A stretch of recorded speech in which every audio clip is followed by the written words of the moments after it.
Hello everybody, welcome to BilisummaaShow with Wayesa.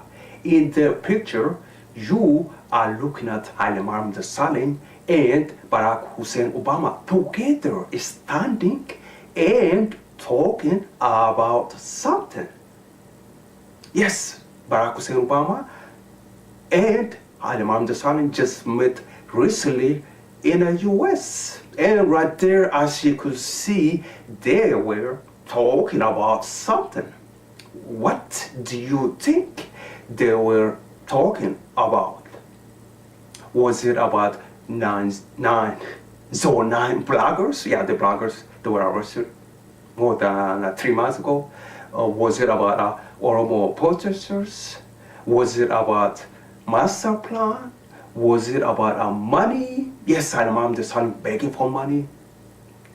Was it about South Sudan? Or was it about Somali?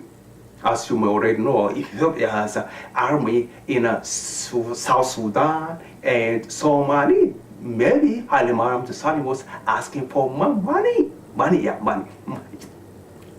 You are watching BilisummaaShow. My name is Oesa. Thank you so much for watching BilisummaaShow. You take care. Bye-bye.